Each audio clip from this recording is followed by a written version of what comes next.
All right. We good. Now, let's do this one more time. Yeah, man.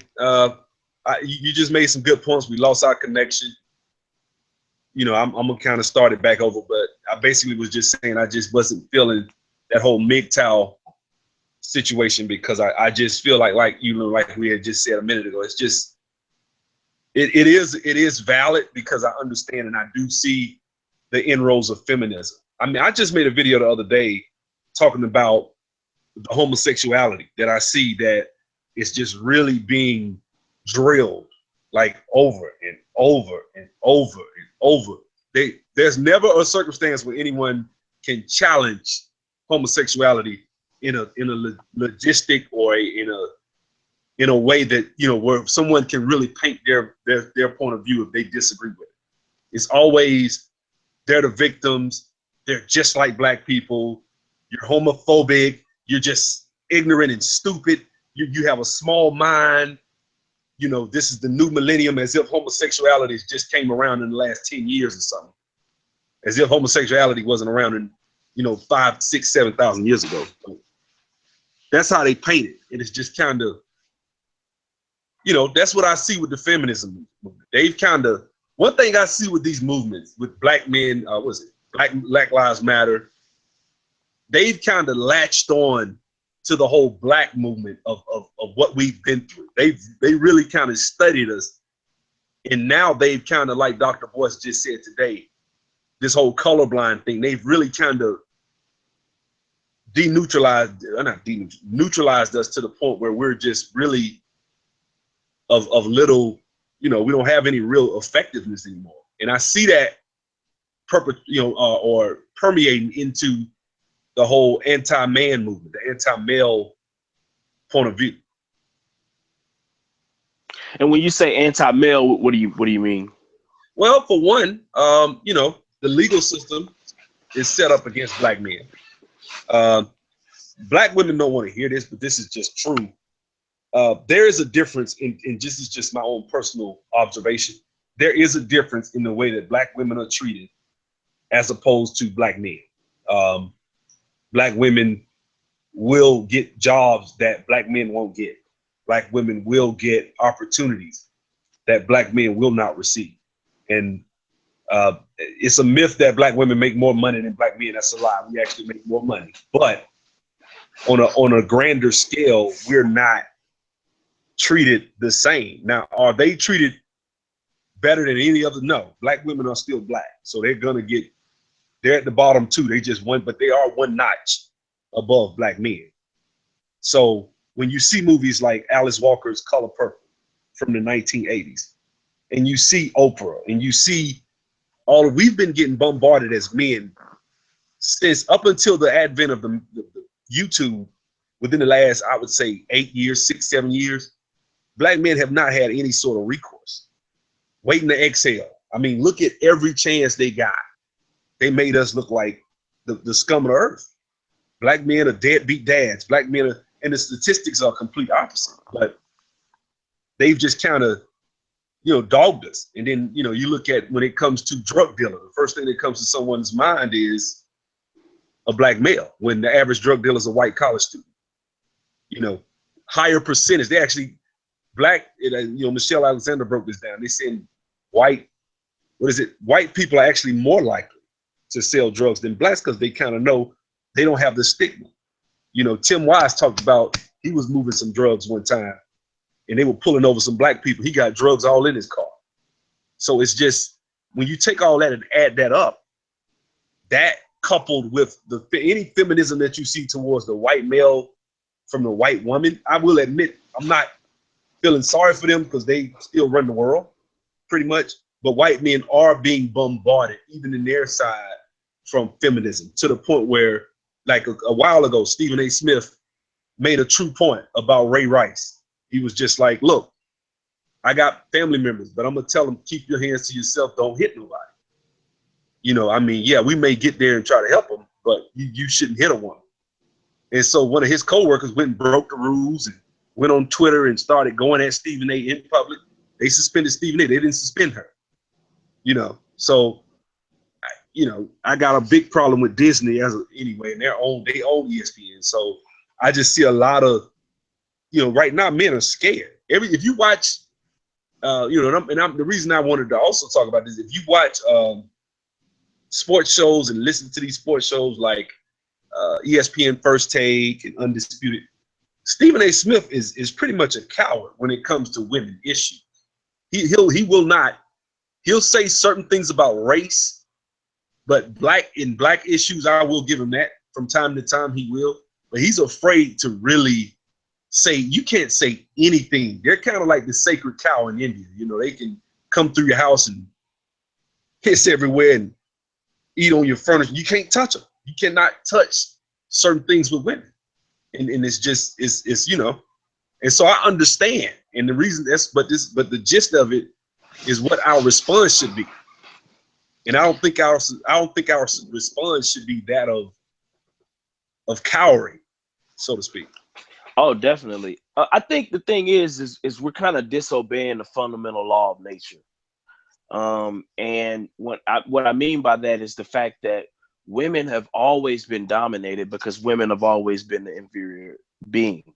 And when it comes to men and women, not necessarily saying that all women are not, you know, are you know, intellectually inferior, because they're not. All women are not physically inferior to every single man, because that's not true at all. But in most cases, women are inferior to men. And the thing about it is, now I can already tell you, when you say most cases they're inferior to men physically, or in most cases they're also inferior to men intellectually. And if so, where are you getting your evidence? Okay, well, I think definitely physically, women are definitely inferior to men in terms of physicality, and in terms of and in terms of they have done studies on the intellectual capacity of women as well, and showed that actually, you know, the weird thing is, it's been a lot of studies that said that black women have on average slightly higher IQs than black men. Yeah, I've seen studies like that as well. So it's a lot of ambiguity there. But definitely when it comes to physical, men are superior to women. Now, the reason why that this matters is because the dominant species in any ecosystem will set the rules and write the history books. Essentially, they will dominate and make everybody subjective to their will. And from any evolutionary principle, you will see that it's actually better that the strong control and dominate where the world is headed in terms of the human species. Now, the problem with that in our culture is we flipped everything around. Everything is perverse. So what we've done is we've made the people who are inferior superior, and the people who are but the thing about, when you make somebody inferior superior, what happens is social collapse, or at least a degradation of the standards. And when the standards get flipped, the strong people will have no choice but to bow out, because the common culture is inferior. So it's kind of like, if you're an intellectually gifted person trying to talk to people who are all dummies, what happens is you just kind of have to be quiet in the room, because everybody else in the room are dummies. So it's like, if you say something that is contrary to what the collective group of dummies want to go along with, then you become the pariah, and everybody will want to you know, pick up the pitchforks and lynch you, because you are, you know, diametrically opposed to what everybody else wants to do. So in essence, what MGTOW is kind of like saying is like, okay, I see that this room of dummies, they're about to make a decision to drive themselves off the cliff, and I'm just going to sit here and let it and just watch. And the reason why this is appropriate is because society right now is perverse. It's so perverse. Go ahead. So, you know, and in that perversion, you know, wrong is right and right is wrong. So might as well. But I just think it's a coward's way approach. I think men are just kind of we've been lulled to sleep with you know, with being accused of being oppression, you know, oppressing women and subjugating women and all of these different things. And I think it is some truth to some of the claims. You know, it's not okay to beat women or take advantage of women or anything like that. But I feel that men should be in leadership positions, and when they're not, I feel that we're on the brink of collapse. Not just as the family institution, but you know, when the family institution uh, dies, the nation dies as well. And you can track that back to any great society, you know, from the Roman Empire to the Persian Empire to the Greeks. They all fell as they became more civilized and more feminine in their ways. Well, and this is the thing, man. Like, I agree. They don't have a choice but to kind of shut down. But I also disagree in that when you see something Yeah, as a no, man, no, I don't mean that they don't have a choice. They do have a choice, but I think men have been lulled to sleep because they don't want to be seen. They don't want to seem as the oppressive entity. They don't want to be that no more. But what they don't understand is that is how the human race progresses. And that's just the truth, man. The strong has to lead. And the strong only leads through some version of oppression. And that is just the facts. the question is this: does the strong ask to lead? No, he takes it. That's the point. That's the point I've been making for a while. I don't think we as men need to be so timid and say, well, I mean, they don't want us to do it, so I don't want to assert myself, and I don't want to be labeled. Excuse my French. Fuck that. I mean, if you're gonna get labeled, then get labeled. But you know, I remember when you were on that video with Obsidian, and you, man, that shit. I mean, you was making some damn good points. He couldn't say shit for a while. It's called Discourses on Captain Saberhoism, right? He playing that LTD in the background, and, you know, and the only point that he kind of was even able to get back in there was when you said, you know, guys, if you don't give a damn, just say that. You know, if you've given up on your community, you know, those guys got that attitude that they've given up just kind of like you. Well, the problem is it's not my community, but you black. Whether you want to admit it or not, when you walk outside as a black man, they're going to associate you with that community. Whether your ass travel to Africa, whether you go wherever you go on this earth, as soon as you open your mouth and they see you American, they're going to associate you with the fifth ward that you refuse to clean up. They're going to associate you, and that's just it. And somebody has to start building. Somebody has to, you know, I always say take responsibility. I didn't say point the fingers and say, who got us here? Whose fault is it? You know, that's why I do make room and concession for white supremacy. I do think there is a reason to it, but at the same time, damn, what, you know, the why now is to the point now where we have to man up and say, this is where we are. What are we gonna do? Who's gonna man up? Who's gonna stand in the gap? I used to be involved in ministry, and they always talking about mobilize. This is how they do it now. It's a ministry I used to be involved with called Campus Outreach. Right? What they'll do is you go out, you share the gospel with different individuals. They'll give their life to Christ. When they give, now these are white, wealthy people I'm talking about now. This is how it works. It's a biblical model, but this is how they operate.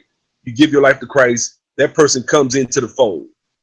That person is then mentored by another, what they call mobilized disciple, or brought to a point of maturity whereby that person can then go out and start evangelizing, sharing their faith. And it just goes and goes and goes. So within the black community, am I saying that somebody needs to go back? You know, somebody needs to be their sacrificial lamb and give up their passions and hopes and dreams just to say that, okay, I fought for the struggle. No, I'm not saying that, because I think if you're gonna fight, you got to be able to fight in more than one area. You can't just be a teacher on the internet and think you're doing something, or you can't just mentor and just say, hey, I taught this kid to go to college. Or no, I think you need to come with some resources. We as men, first thing we need to think is we need resources. Information is fine. You know, I said that on my channel. I give information freely. Phone numbers, websites, emails, I give it out. I don't care.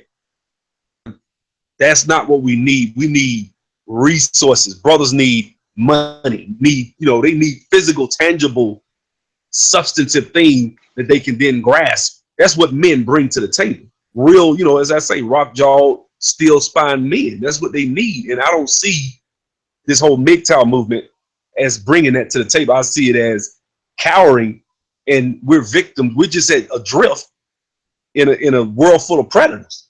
And other men in their communities, even though their women are rising up and doing certain things, predators at the end of the day. They're going to come in and say, yeah, our women are feminists, this and that. But if you guys don't want something, like we talked about with the mating of the black women, you guys don't want to produce black children. Okay, we're going to outproduce y'all. We're going to come in and drill y'all women out and pump them with mixed babies, and then what? Exactly. That's the way I look at it. So it's kind of like, what are you going to do? I look at the isms as a luxury. And that's what people don't understand. It's like feminism is a luxury. It's a luxury afforded to them by men, weak men, in my opinion. I'm just be honest. Like it is a luxury. A lot of this stuff is a luxury, man. If you just look at I believe in nature. I believe the dominance to control. That's just the way I view the world. When I just look at this feminism, I mean, it's perverse, because in any natural environment, it wouldn't be able to exist. If we say, for instance, if the government was to collapse tomorrow, if the government was to collapse tomorrow, feminism would end tomorrow. It would end. And the reason it would end is because it's a falsely propagated entity that is subsidized by the weakness of men and what men allow. So if you look at that from an economic standpoint, it's almost like if the government collapses, housing wouldn't exist. You wouldn't have people wouldn't have Section 8. Some people just wouldn't eat. Some people wouldn't survive. But at the same time, it would be a lot of people who would survive. It would be a lot of people who still would thrive, even in a lawless land. Now it'd be much harder, but people would still survive. Now, I'm not saying that I would want us to ever go to that extreme, but my point is that a lot of these movements are just fake. They're created, and they're only created by a void. And that void, in my opinion, is male weakness. That's it. And I think that it's detrimental to a certain degree, because I believe that I believe that the weaker the men become, the more vulnerable we become to outside threats and stronger men who want to take us over. I don't think this trajectory ends well for well, hold on now. I mean, it's been turned on its ear, because you will be called a simp for even talking like this. But I hear masculinity in what you're saying. I hear responsibility.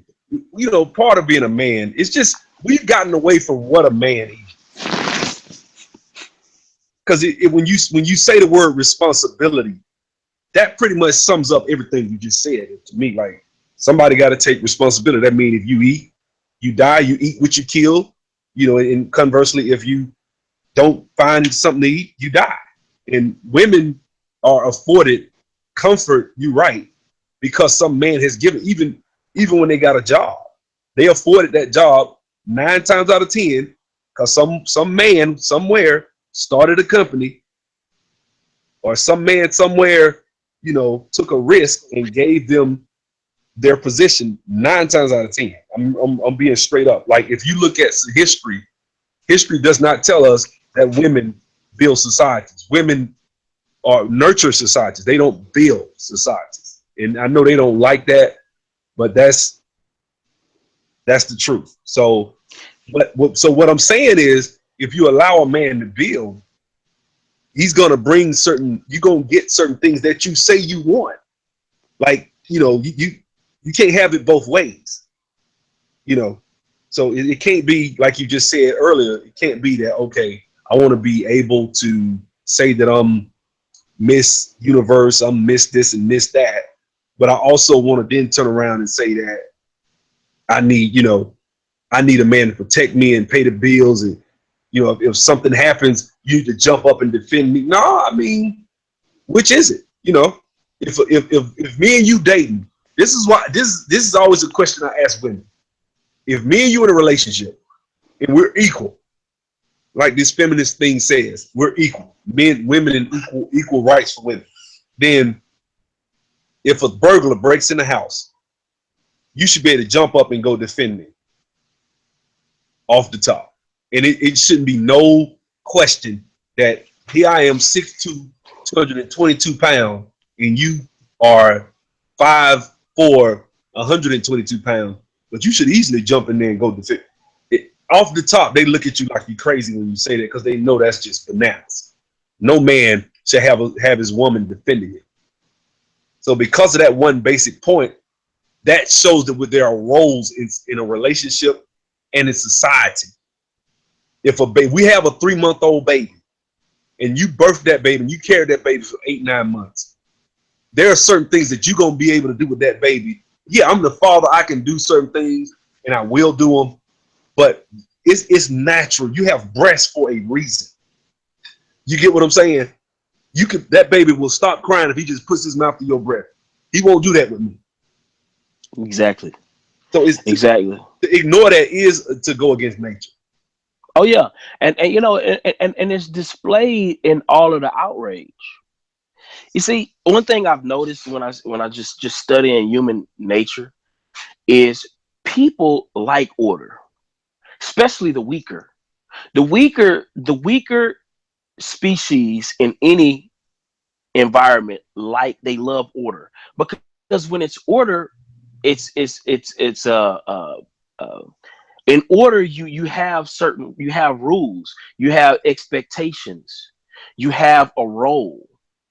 But see, in chaos, nobody understands what their role is. It's nothing left to be expected.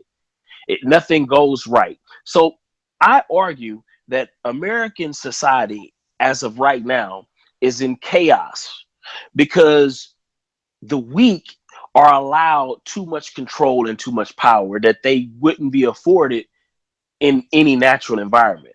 So what does that mean is, it's kind of like a classroom, right? When you have that substitute teacher and they lack that strong leadership that the regular teacher has, the children, even though they're wilding out, they're going crazy, they're disrespecting that teacher, they don't like that environment. They don't really like it because they know that in the midst of that, they're less safe.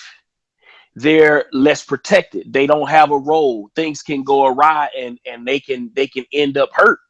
You know what I'm saying? But when that regular teacher is there and they usher in that sense of control, they feel safe. You know what I mean? And so I argue that in this season of void of male leadership, we have all of these isms. We have, even the Black Lives Matter thing. You know what I mean? Like, to me, you're begging someone for your civility. You're begging, like, to me, that is not a position of power. I believe, and even with the feminist movement, all of this stuff, it's just all fake. It's all fake power, and it's all because the leadership is not making people who would normally not have that power powerful, and to me, it just creates chaos. That's just what I believe. I believe all. I agree 1,000%. I mean, it's like, I hate to say it, it's like leaving a person in charge and they don't have the skills to, like a person that wins the lottery, you know, a lot of those people don't have the money management skills. They don't have the character. And when I say character, it's not always good or bad. It's just type of character. They don't have the type of personal traits to manage that money.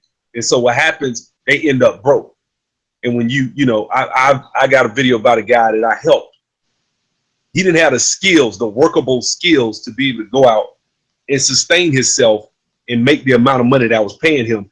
And it went to his head. And so he started acting a certain way and he got spoiled basically. And so the point I'm trying to make is that ultimately, man, we this is the thing, man. The whole MGTOW thing, this is the real reason I wanted to have this hangout. This whole MGTOW thing is not good for us because at the end of the day, I think, like, I have a son, right? No matter what his mother does to me, it's worth it. You know, at the end of the day, he's my son. At the end of the day, you know, I've given her a debit card. They'll call that simping. I don't call that simping. I call that responsible. Oh yeah. If she's on the highway and she has a blowout tire and she doesn't have any money, she needs to be able to go get a tire. You know, you got my son on the highway. I want you to be able to get off that highway with my child. I want you to be safe. You the mother of my child, I want him safe, and I want you to be safe so you can nurture my child. Because if I chose wisely, then I know you're gonna be a good mother. So I want you to be able to sustain yourself so you can at least sustain him. See, if I chose wisely, a lot of these guys aren't choosing wisely. Exactly. And so they'll turn around and dog the woman for sleeping with the thug, but they won't dog themselves for having a baby with a stripper or a woman that has the character of a stripper. That might as well be a stripper.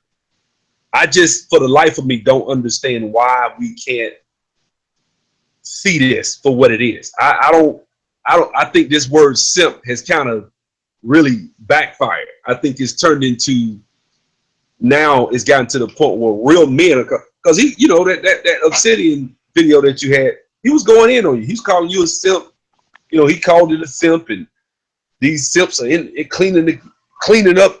I refuse to be the cleanup man and this and that. I just thought that was sad.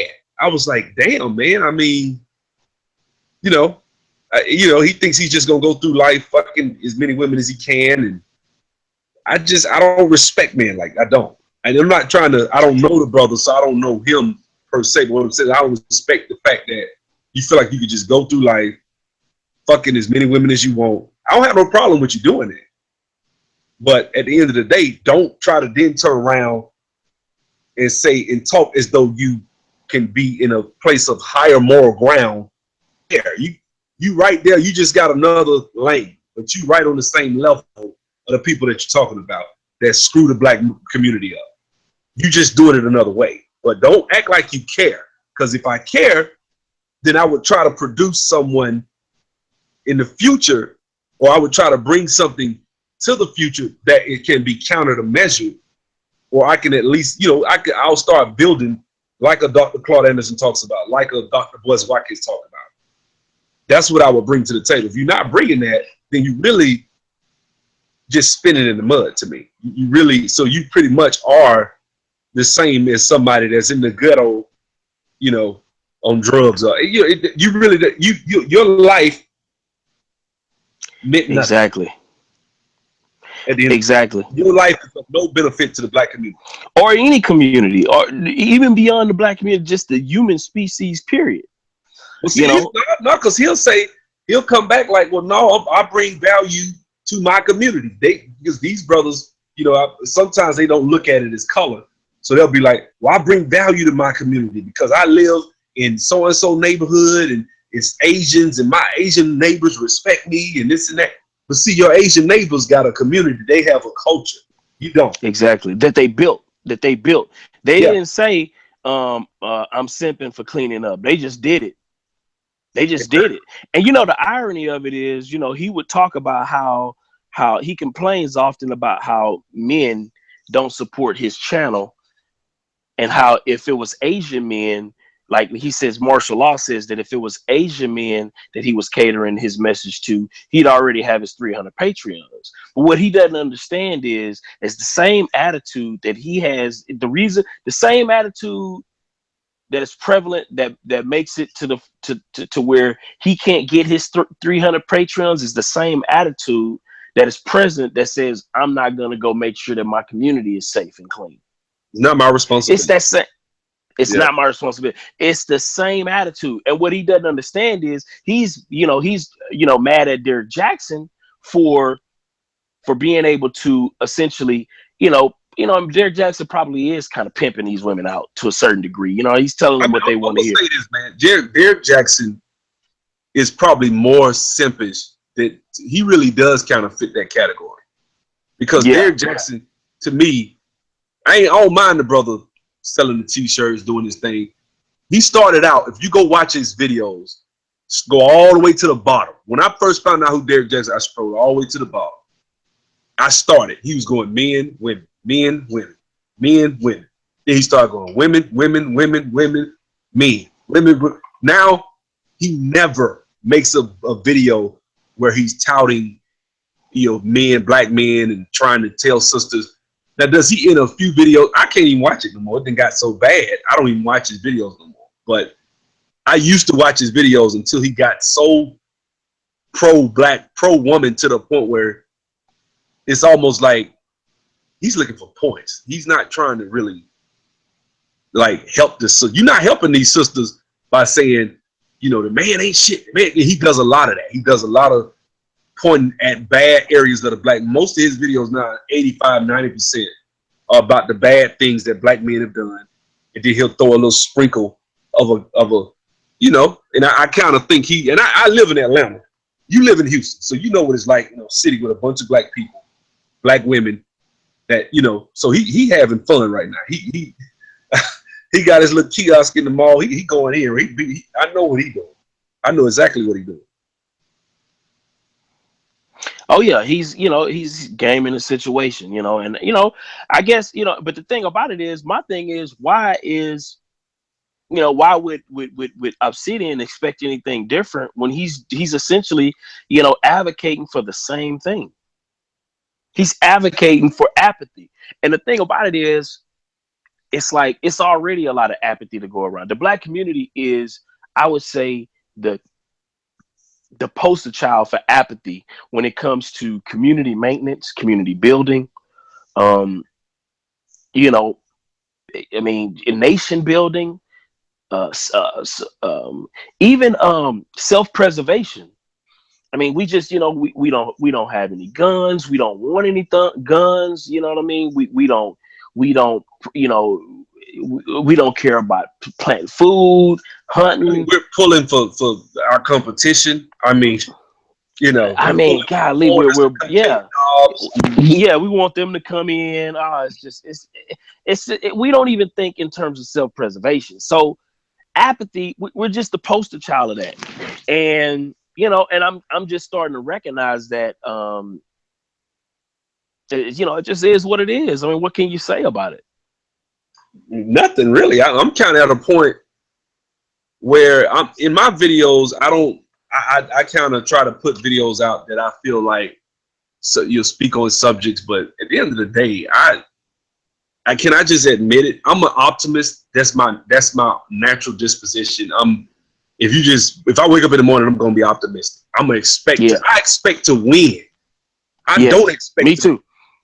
I expect when I shoot a jump shot, I expect that bitch to go in. That's how I was on court, and that's how I am in life. When I do an investment, I expect to win. So I expect. So it bothers me. Like when I wake up every morning now, it's on my mind. Damn, what is this? What can I do for my community? What can I do to help my people? What can I do to, that I love my people. So, I'm for, if I can see a avenue whereby I can help another brother, I will.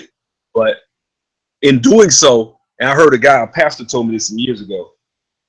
He said, if you gonna really help people, you're gonna have to learn how to be used, because people will use you. And if you're gonna help people, you're gonna have to learn how to better cross of not of people just, being apathetic and complacent and just not really doing anything. And you got to kind of learn how to, motivate yourself. You're not going to get a lot of, it's hard to find mentors in the Black community. It is. And I'm in a city like Atlanta, but it's hard. People think you want something from them. I know a few Black brothers. Every Black brother I know that's got some money, that's doing something, a lot of them younger, up middle 40s or 30s, arrogant as hell. Like, you got to kind of come with them and hold your nose and deal with the little sly insults while they talking. I've seen it, but at the end of the day, that's all you got in our community. It's just kind of like, damn, it doesn't look too, I guess, hopeful. It doesn't look real like it's going to change. It looks bad for us as a people. And I don't really see us overcoming, because it's too much. It's too many chiefs and not enough Indians. It's just too many people. They got too many damn answers. You got these people, like, I'm gonna be honest with you, BGS Ipmore is smart as hell. But his shit is bullshit. But he's smart as hell, man. You sit and listen to him like, damn, this joker done read so many books. I mean, but it's straight bullshit. I mean, it just, but he got thousands of followers and people love Obsidian. That's why I want a City of Truth on here, because I think we could have had a really good discussion. But because, I mean, that's a smart brother. Y'all kind of remind me of each other. But I think he kind of feels that way too about, he's kind of MGTOW-ish a little bit. So I want to see what his take on it is. And you got sisters out there now, like this other sister, Nelly B 3000 or whatever. I'm kind of seeing a lot of Black people that are coming into the YouTuber sphere, if you will, that are kind of, fuck it, give up on Black people, go date another race, it's over, don't, and I ain't got that I just don't have that type of disposition, man. Well, I just been watching culture in America, and it's starting to, I'm seeing like a slight paradigm shift starting to take place, in that I truly believe, now this, and a lot of people are probably going to be like violent that I'm gonna say this, but the thing is, I truly believe that America is probably going to become a colorblind society. Now, and that this is scary, because now a lot of people will be like, oh, okay, well, that sounds like it'll be good, and racism end and all this kind of stuff and all that, but what people don't understand is, in a colorblind society, Black people become the permanent underclass for real, with no excuse.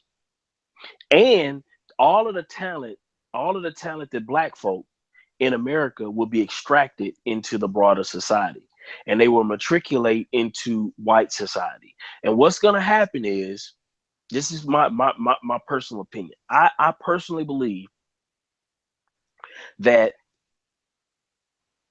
we're going to watch, not only is we're not going to see any darker skinned Black folk, or any, Black folk that look kind of like me.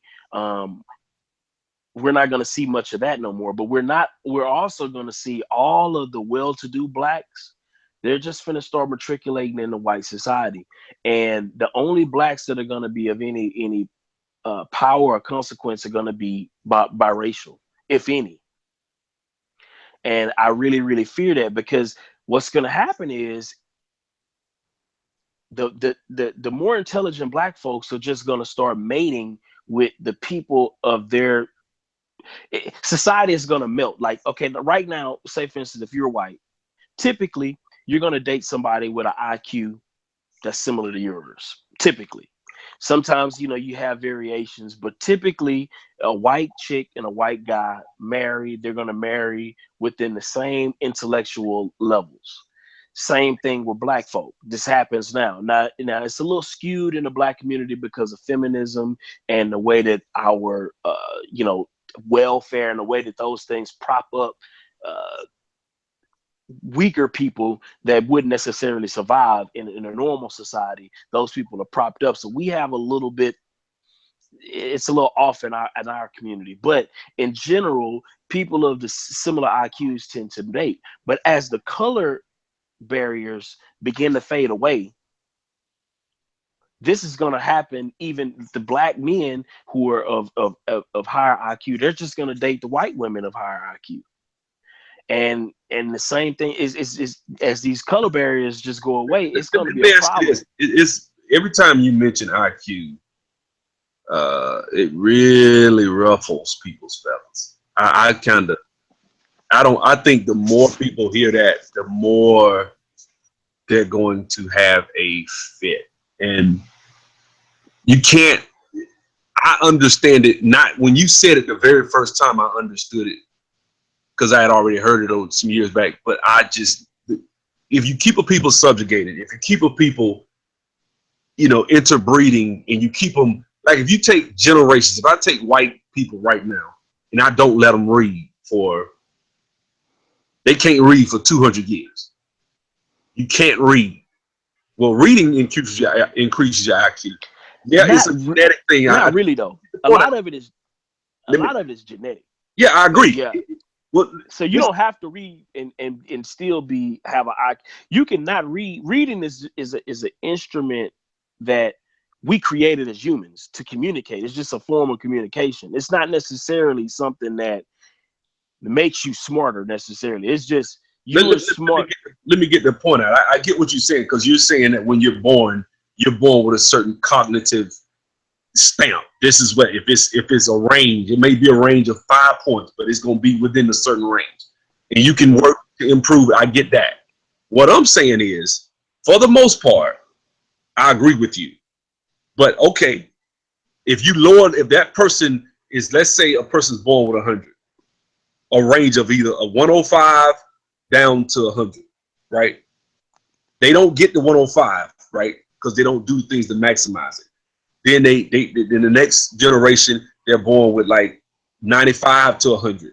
Over time, what could happen in that is like a curve, man. Over time, if you have, because I think this is the way it works, your IQ is linked to other aspects as well. It's not just genetics. Genetics is part of it, but it's not the only thing. So what happens is, over time, if you take the reason that I think we're where we are is because of all the other stuff too, and then it just gets locked in. So yeah, like short term, if I got an IQ 120 and my son's mother has an IQ of 125, my sons can't have an IQ of 90. It's just, that's hard. But over time, my great grandson can, because I'm not doing, if he's not able to get the proper education, he's not able to get the proper nurturing, food, stress, his educational background, it's so much. He's not breastfed. We giving him Similac, which that does lower your IQ. White people tend to breastfeed because they know, I'm making my child smart. He's getting the proper fat, because cow milk is never going to be as good as breast milk, because breast milk is really made for us. There's some stuff when your child is first born, that first little drop that comes out of the breast, those first little, I forget what they call it, but those first little drops, antibodies you're talking about. Yeah, those are very important. His whole immune system. Yeah, the antibodies. Stuff that's going to happen just with those first few drops out of her breast. Well, you got a lot of black women. They had a baby. I seen a chick getting her baby Coca-Cola. Real talk. Baby wasn't even a year old. You got that. That has to affect his immune system's going to be messed up. His everything is not going to develop properly. And so that you take that and do that for hundreds of years, and that's what I think has happened with us.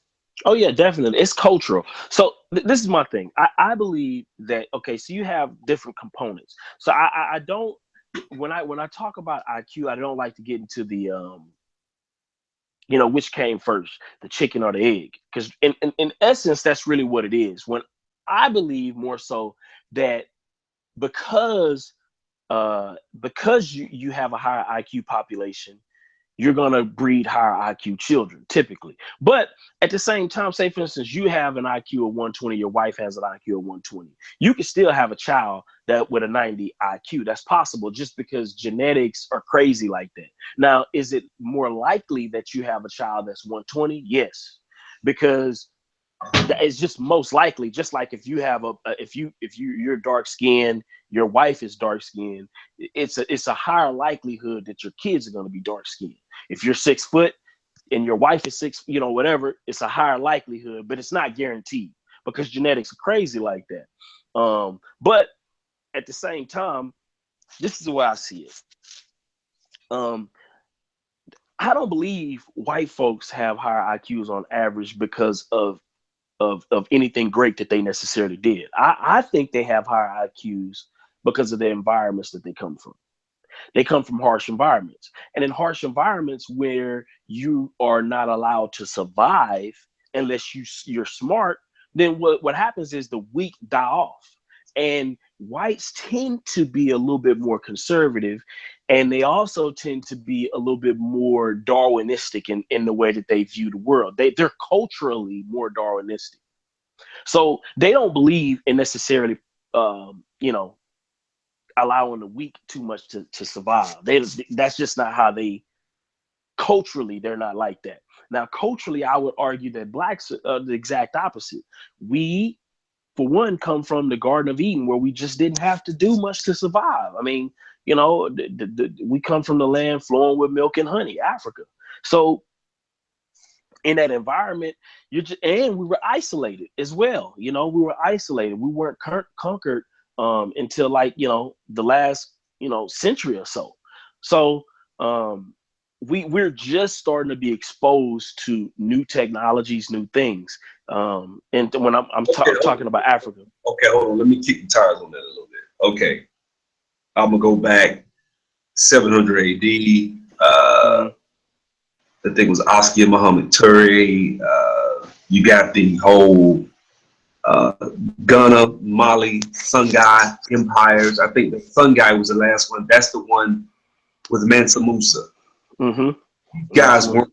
In fact, before when they called it the Dark Ages, the center of the known world at that time was in Timbuktu, West Africa. This is history. So we were the center. Not only were we the center, we went up. The Moors, as black people, went up. Mostly black. In Spain. Moors, some of them were Christian too. They went up there and they conquered all up through the Almoravids, went up and through there and conquered. So we ran Europe for about almost 700 some years. So we didn't get out till 1492. We're talking about 792 years where we literally ran Spain. Then we went back into Africa. And so when you talk about this, I think that's how they were able to make inroads in through slavery. They already knew that, if you've been up there for 800 years and you go back in Africa, you understand the customs a little better of West African people. That's why they went to West Africa instead of East Africa, because they wouldn't have been as easy. So I just think that when you say that, history doesn't really speak to that. Yeah, I understand what you're saying. But, I've read also that, in many places, especially in the hinterlands of Africa, they hadn't even discovered the wheel. In many of these, so it was a lot of things that we didn't know until we were conquered by other nations. Like in Africa, I'm saying this just speaking African history. Now I know, the ancient Egypt stuff and I know about the Timbuktu, I know about all that stuff. But what I'm saying is, and to be honest with you, I don't know. You know what I mean? I have mixed feelings on the origins of that history too. And the validity. I'm not giving you some of that YouTube stuff. I'm just saying, it's commonly accepted that during the Dark Ages, Timbuktu was in its heyday. It's commonly accepted that Ghana, Songhai, and Mali, those empires that were in Western Africa, were great empires They were advanced civilization. They wasn't no slouch. Yeah. These wasn't no slouch empire. Now this is a white man to tell you that. That's basic knowledge. I'm not trying to get into this. You know, some of the stuff we claim. I've heard some ridiculous stuff that we done said we invented. I'm like, damn, man, we invented that too. You know, like everything. I'm not saying that, but I will admit that the reason they can make these roads because a lot of our history, there have been white people under Cecil Rhodes, for example, that really went and tried to make us look bad, and they lied. You know, just a lot of people lied on history and really didn't really tell the truth. So it's kind of like you have to kind of go away from this, you know, self-published, you know, non-vetted African history that we call it in quotations that we see on YouTube, and really go do your own research. Yeah. And when you just, and so that's what I've done. And I'm telling you from just my past experience, Africa's more eclectic. You can't just say, and a lot of people that came through the Middle Passage weren't all just from those type of civilizations or paramouncies, if you will. Yeah, I understand what you're saying. I guess my major point is that, you know, through, put it like this. It's just like the same thing can be said for the Scots. The Scots were backwards. By all historical references, I mean, these people were essentially savage beasts.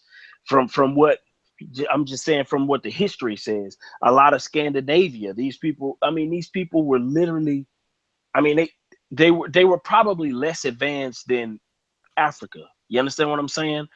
Less evolved.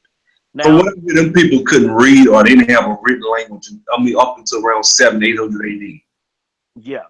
That's how bad they were. Like, they were doing child sacrifices and worshiping like just like dials and a lot of that stuff that you see these Illuminati people still messing with. That's what they were doing up until 800 AD. Yeah. The people that pretty much started America, the Celts, those people were very savage. They were savage. In fact, Rome, they were so bad, Rome couldn't civilize them. They just built a wall. And throughout the Dark Ages and the Middle Ages, ain't nobody reach up there to try to help them. They was just that.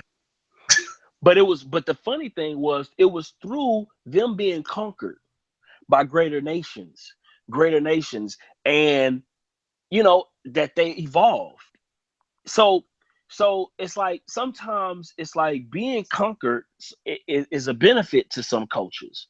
Matter of fact, most cultures are, they evolved from being conquered by other greater cultures that were more civilized, more technologically advanced, and then they become great, and then they build off of what that other culture taught them, essentially. So my point is, many places in Africa, they hadn't even been touched. You know, like, you know, when you go into like the Congo, when you go into places like, places like that, and deep into Africa, a lot of those places hadn't even been touched, man, for hundreds of years. You know, no outside influences that I know of. You know what I mean? Maybe it was, but my point is this: when I talk about IQ, what I'm saying is, I personally believe that if we want to get a hold of it, we're going to have to create it. We're going to have to be intentional about it.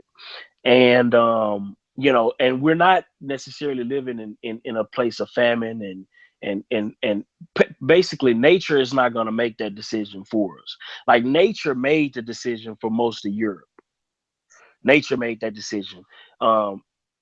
Where in Africa, nature didn't necessarily make that decision.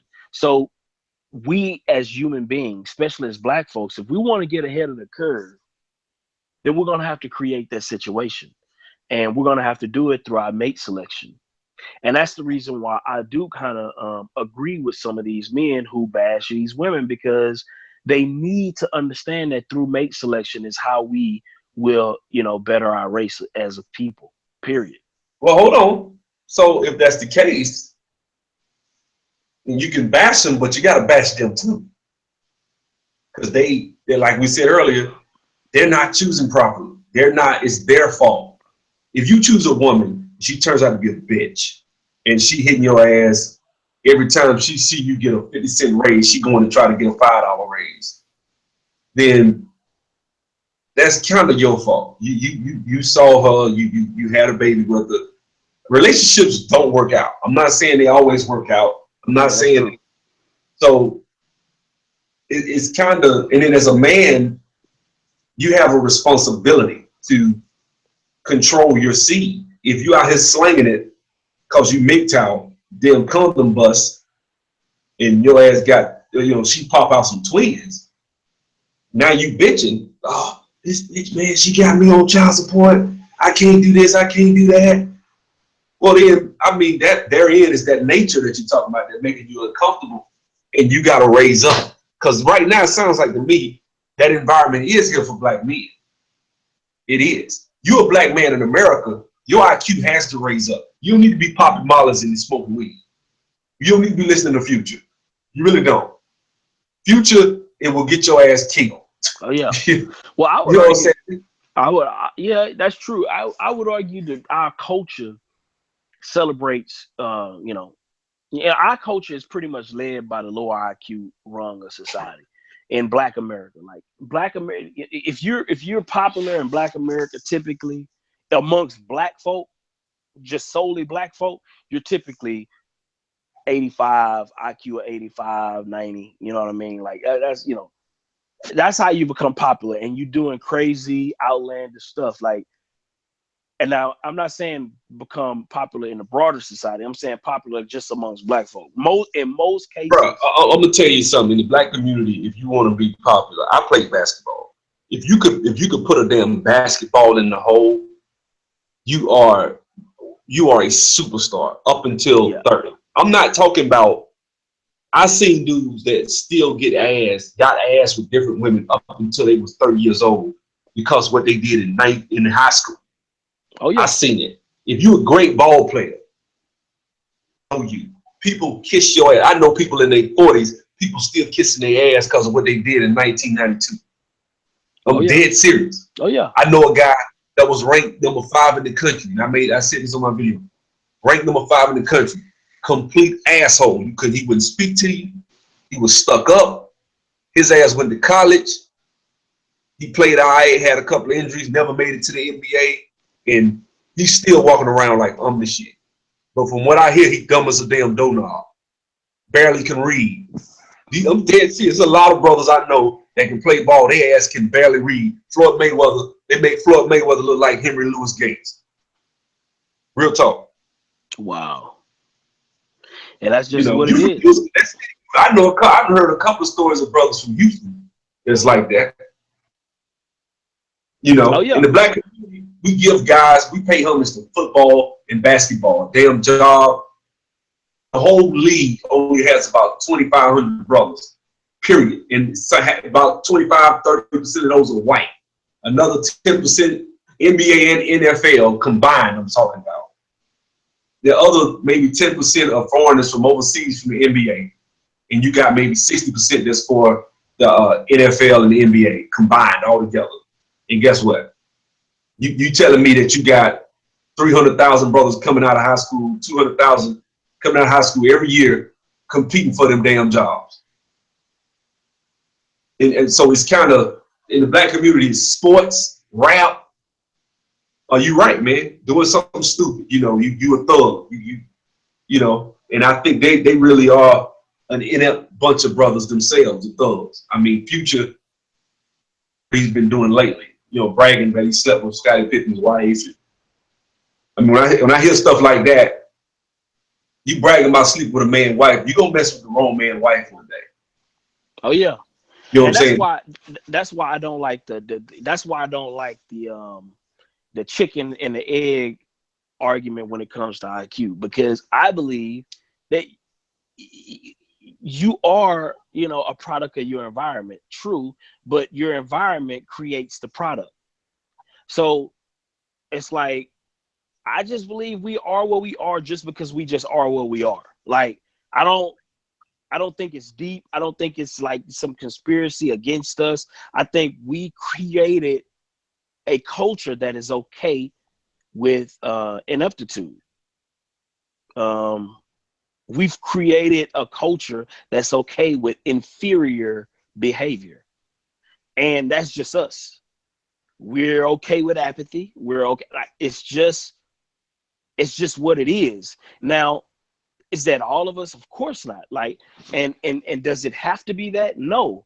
But as of now, our culture is essentially apathetic, lower IQ, and not only do we celebrate low IQ culture as the predominant culture, and then the people who are, you know, wiser or intellectually more gifted, they just have to shut up and be quiet because they don't want to meet the pitchforks. They don't want to be the coon. They don't want to be the self-hater or whatever other, you know, pejorative term that people will come up with to try to, you know, or simp. Give me a more substantive example of that. Well, it's kind of like how what Obsidian did to me on it, how he wanted to make me the simp for going and cleaning up and, you know, and re-educating the people in the community.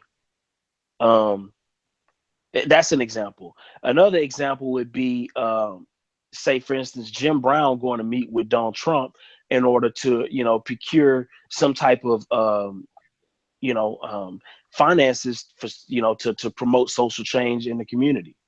Him being a coon, him being a, or black people trying to make the smart black person feel bad for being educated in the community. This happens, not as much as people probably try to make it out to be, but it happens. Or you know, those are just a few examples of it. You know, or if anybody tries to hold black people accountable for anything, you know, let's just call that person a coon or a self-hater. You know, those are perfect examples. That's my gist when it comes, when you talk to people politically, when you talk to black people and you get into politics and you start talking about, I remember I got into a heated discussion with a guy during that Occupy Wall Street movement. Mm-hmm. And I said, look, they signed the student loans and now they bitching. You know, you sign paperwork saying you agree to pay student loans. Your ass majored in criminal justice, but you didn't want to be a lawyer. You get out and now you're bitching because you can't get a job anywhere because don't nobody want to hire nobody with a damn criminal justice degree or history degree. Exactly. You know, and you really, and the problem is you have people, the media kind of expose the level of ignorance because these people, when you put the mics to their face, I'm like, you are not equipped to compete with Asians. You're not equipped to compete with these Indians. You're not, when you heard them talk. So the American society is kind of, is in its decline. Oh yeah. And I think it's in its decline because of the lack of apathy. But I think therein is an opportunity if you are willing to accept responsibilities for your own actions and you're willing to do something about it and you don't believe that someone's going to save you and you say, I'm going to have to save myself. That's why I thought You Heard Me First Time was wrong in her video the other day, saying somebody else is going to have to save the black community because we can't save ourselves. I totally disagree with that. Oh yeah. Me too. I believe we can save ourselves the moment we decide that's what we want to do. And the moment we get serious about, you know, fixing our problems. That's one reason why I do kind of like Trump. Trump to me kind of represents the anti-MGTOW, the anti, you know, he represents to me male leadership. Now he has his flaws. He says a lot of dumb stuff, you know, and you know he's inartful in a way that he kind of articulates himself to a certain degree. But at the same time, it's like to see a masculine energy in that high of an office, it's kind of refreshing. But yeah, I do believe that black folk, we can change our situation the moment we decide to. And I believe that, you know, and that's one reason why I do like Trump being in office, is because even if Trump does nothing for black folks, and if just the fear alone, I would hope would make black folks say, you know what, we need to do something different. We need to take this serious, because if he sends the National Guard in, they're not going to be surgical. when it comes to fixing Chirac or Chicago. They're gonna go in and Well, just drop a hold on, bomb. hold on. I want to say this. Let me say this. Last week they just shot a little child, man. Like I'm like this, man. I don't. And I'm not. So if you, I hate to say this because I don't like cops. I really don't. If you minding your damn business and you doing what you're supposed to do, you really ain't got nothing to worry about. Yeah. Not to say, now hold on, let me finish that. Not to say that you're not gonna have that cop that gonna choke and kill a nigga he minding his business, because that does happen. Oh yeah. But statistically, if you mind your business, I would rather, no, I hate to say this because this is fucked up, but it's the truth. I'd rather deal with the cops than some of these damn apes out here on these streets, man. I'm just being straight up. Like, I can put my seatbelt on, put my hands at 2 and 10 o'clock, obey all traffic laws. And for the most part, I get by cops. Yeah, I deal with them every day. I see them all the time trying to write tickets. And I've been pulled over and they say a couple of words, get smart, yes sir, no sir, sign my ticket and get my ass on. Yeah. That's really what happened. Oh yeah. But have I been messed with? Have I been threatened? Yes. But I'm just saying, every time, for every one cop that does that, I done dealt with tons of brothers in the streets where I'm feeling like, damn, I need to avoid this dude, because if I get around him and he do something or say something, crazy, and we want next thing you know, and when you're dealing with thugs, a lot of times these are effeminate men that don't know how to control their emotions, which that's one of the biggest things I feel like as black men, we have a lot of brothers, we have a dilemma. A lot of brothers are effeminate, they don't control their emotion. They fly off the handle. I done got into it with a couple of guys over some of the stupidest things, fighting over sports. He disagreed, and then he goes a little too far with it. And I try to say, well, let me get out of this situation, because I see this brother's too emotional. That's one of the biggest problems I see. And I don't see people, I think really we don't know what real manhood is anymore. Nah, well, a lot of these men are raised by single mothers, man. It's impossible. I mean, they came in at an automatic deficit. So, I mean, they're just not going to be able to grasp those concepts, those manly, concepts. They're just not.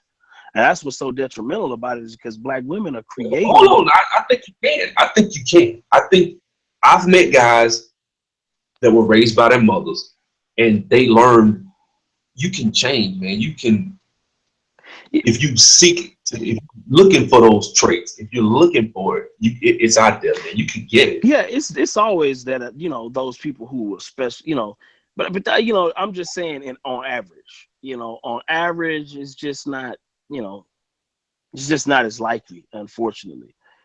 Well, first, what I've seen, you have to be aware that you have a problem. You have to be aware. I need to learn more. I need to be more assertive in character and understand what type of person I am. What do I bring to the table, so that I'm not just this, waverly man that is always knocked to and fro every time I see a situation.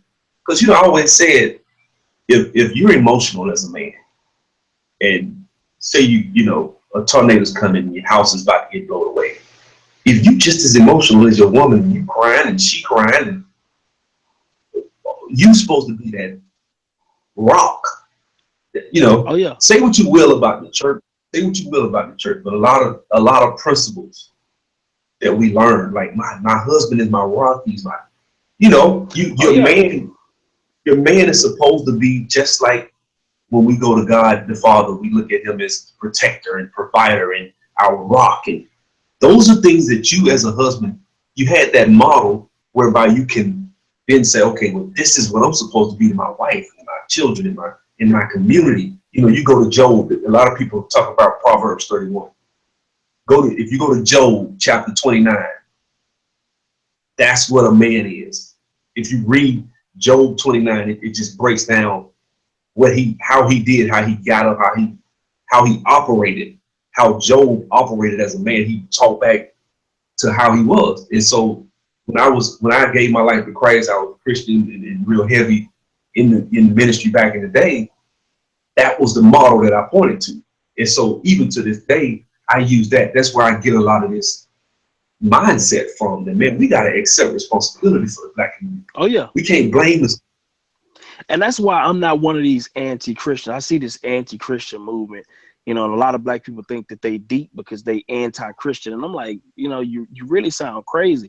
And the thing about it is, even if I wasn't a Christian, Christianity is good.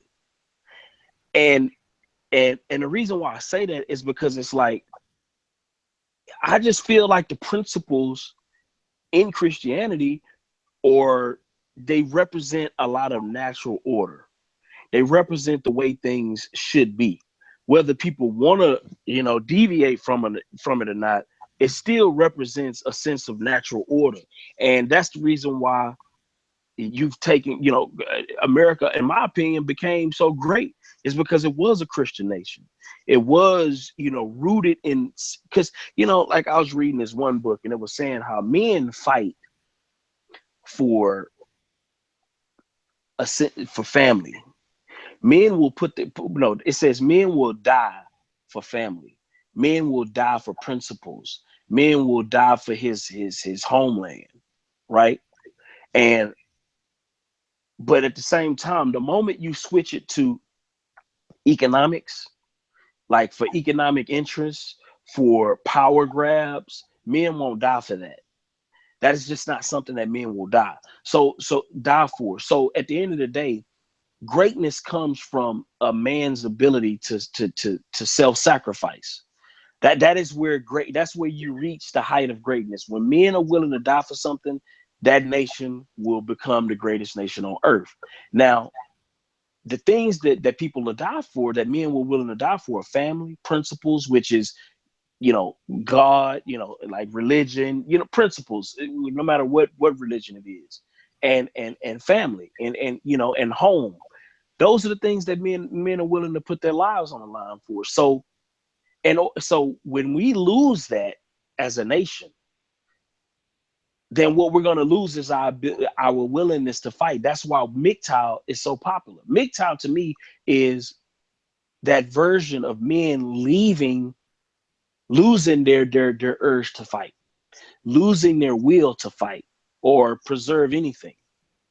So once men get to that point, I just think we're just ripe to be taken over by a stronger nation who actually is willing to lose their life or self-sacrifice for the glory or principles of whatever they believe in. Did you see that movie, The Immortals, a couple years ago? No. It was a movie called The Immortals with Mickey Rourke. Mm-hmm. It was about the Greek mythology. It was about all the Greek gods and stuff. It is probably on Amazon Fire Stick. You can go look it up. This guy, he was part of some, one of the city states in Greece, right? So this guy was coming. I think he had the big empire. He was coming in. Well, when he was coming in, one of the guys in the city betrayed his people, right? So when he goes, and this is back in the day. See, back then it was clear what you were. Like, people will call you son of a particular tribe. Like, if you are part of the Houston tribe, they say son of Houston. You know, so they are. If your great grandfather was named David, son of David, that's what they called, Yeshua, Jesus, right? So what happened is this guy he betrayed his people, and when he got to his enemy said, he just was dogging him. He didn't have no respect for him. He was like, look, you betrayed your people. Okay, fine. He told him to go have a seat. So the guy went and sat down, and they grabbed his legs and held his legs on him. Took a big sledgehammer and bust his balls up. And he told him, he said, I did this so you'll never be able to have children. That's how they thought. See, when you think, these people think legacy, they think future, they think when I'm gone, what are people going to say about me? When you look at Troy at the beginning of that movie, Brad Pitt, he said, "Are you not afraid?" He said, "No." He said, "Are you?" He said, "Yeah, I would be very afraid." He said, "That's why nobody will ever remember you." If you look, we've lost that. Like, as men, a warrior, man. Like if you're a warrior, you get out there in the streets and fight for power, wealth, influence. It was the same 2,000 years ago, 1,500 years ago. It's the same today. It's just now we ain't got swords and guns. We got cars and you know, checkbooks and you know, but that's what it is, man. Oh It's yeah. that warrior. That's why I love sports. That's why I don't dog sports, because I understand what it's a microcosm of life. Oh yeah. Oh yeah, and you know, men have lost that. So and because our nation is just being degraded, man. I mean, we're slowly, you know, we're just on a slow, insidious decline. And you know, at the end of the day, no, everybody is apathetic. They don't care, and you know, it's just only a matter of time before we're just overtaken by a stronger nation. I mean, it's just that simple, and it's supposed to happen that way. Like, So what would you say? How can I mean? You talked about mating. We talked about what is it? Arranged marriages. But what other steps would you foresee, and how could we get that out? How could we get that message out here besides YouTube? Because as you can see, we ain't got that many viewers tonight. So how would you see us getting that message out there? To be honest with you, I think it's gonna be a culmination of a bunch of different factors. And this is gonna sound weird, but I think that a part of the problem is white men too. White men have become weak. So, um, as a result of them becoming weak, all men have become weak in America. Um, and so I think white men are going to have to, you know, uh, take charge to a certain degree. They're gonna have to get rid. They're gonna have to just completely get rid of the feminism. They just got to shut stuff down. The feminism, all that stuff. Black men are gonna have to take charge in the sense where um, we're gonna have to slowly begin to, for one, own and control. We're gonna have to start buying up more land. Um, we're gonna have to definitely start arranging marriages some way, somehow. Um, and we're going to have to start voting Republican, or not necessarily Republican. I got to take that back. But we're going to have to vote conservative. We're going to have to come back to conservative values, because conservative values is what it's going to take to lift us out of the situation that we're in. And we're going to have to come to the realization that Black people are the poorest people on the planet. We're the Okay. poorest people Okay. on the planet. Hold on. Okay, so when a disproportionate amount of us are living at or below the poverty line, right? Mm-hmm. How are you going to be able to appeal to them? See, because this is why I'm not a Republican. I don't think Because I saw that the Republican Party. I spoke with people. I'm literally like, my brother's a conservative. He's met with Dr. Ben Carson. What's the guy name? Newt Gingrich. I mean, they know my brother when he won his seat in Alabama. People from all over the state know him. So my brother's kind of connected in the Republican Party. And I'm just telling you, he himself said that he just feels like a lot of those people don't genuinely care. They'll send a Black person.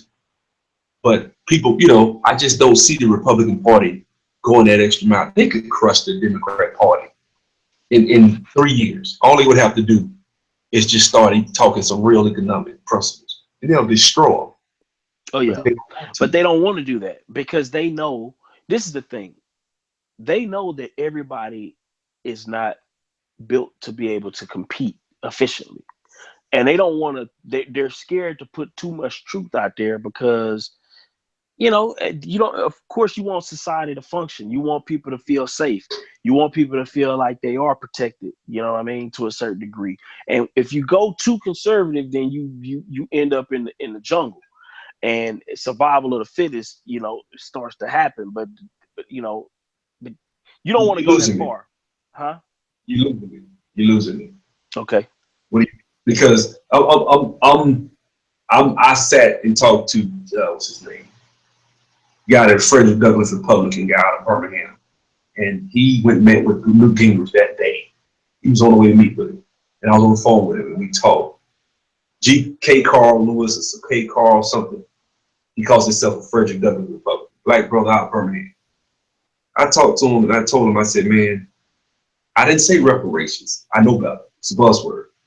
But I said, man, just start talking about economic, businesses, a small business development program for African Americans. Just say that. Just say for African. That's it. Just one program that you can tout through the SBA for African Americans. Exactly. Say that. And G. Craig, he told me, he said, man, they feel like, I think it's named K. Carl Smith, something like that. He was like, they feel like, and even my brother said, my brother got elected. He said, man, I can't say for African American. I said, that's your problem. Mm-hmm. Until you say for African American, you can say for Hispanics, you can say for LGBT, but you can't say for blacks. You can't. You gotta say black, but you can say for African Americans. There is no program specifically for African Americans, but the first time they do that, I don't think that's going to create, like you said, this whole. It's not going to take us into a whole killer be killed. No, I'm not talking about what I meant was, if you go too far conservative and you put too. The thing is, what I've seen in a lot of Republican parties is they dance around a lot of issues. They don't talk straight with people. Now I get what you're saying. You're talking about from a policy issue. Like I'm speaking from a theoretical issue when I was talking about going too far right. So I get what you're saying. But so and you also do have that wing of the right, of the conservatives that believe in conserving white culture. They don't care nothing about black culture. And I understand where they're coming from, because I feel the same way about black culture. I want to preserve. You don't get it. It's how I told my brother he could sell it like this. Look, you're already bitching about the damn Section 8 welfare food stamps that you claim you get, when 7% of the federal budget is for all social programs. So it's not that bad, but that's another discussion. But what I'm saying is this: if you're bitching about that, black folks' food stamps in Section 8. The average person already getting $800,000 a month anyway. So about the food stamps in Section 8, get them out of the project and get them to sustain themselves. What Republican worth his salt is going to come against some shit like that if it's legit? If you saying, look, we need to stop supporting these people in the projects and food stamps and welfare. So anyone that wants to come up out of that circumstance, we have a small business program where you can start a business. But and then put stipulations on it. If you take this loan, then you can't get this, and you can't get that. It's ways the government is. That's why I said the Republican Party is not really trying, because this is very simplistic. And I thought of this stuff back when I was 20. Easy stuff, man. They don't want it. You could easily get the black vote if you just start saying, okay, if you're in the project, or if you're an ex-felon, little bitty stuff like that. It ain't that many black folks. There's only 2 million black folks that's even been, I think 2 million brothers even been in prison. Total, out of 20 million. So that means the other 17 million ain't got no jail record. Mm-hmm. So you only talking about 2 million brothers. And they got 400,000 still in prison now, 500,000, something like that. So, I mean, that's not hard to do, bro. Yeah, you're right. You're right. Yeah, from a policy standpoint, if they did that, yeah, it'll definitely. But Trump is kind of hinting at that, though. He is. But see, the problem with Trump, they don't like him. So the Republicans don't like him. Democrats don't like him. So when he try to do something against the Hispanics, everybody gonna try to link up like vote Trump against him. But the people like it. A lot of people like Trump. I know they're trying to tell us they hate Trump. People like Trump, man. Oh, Trump barely lost the electoral college. He really didn't lose if you take away Chicago. I mean, Chicago, New York, LA. That's why he lost the election. It wasn't that he lost the states. He won real easy. It's just that millions of people in New York voted, millions of people in LA voted, and millions of people in Chicago voted. Those 3 cities tilted it and made it look like Hillary Clinton was just really beloved, people wasn't studying Hillary Clinton for real. Nah,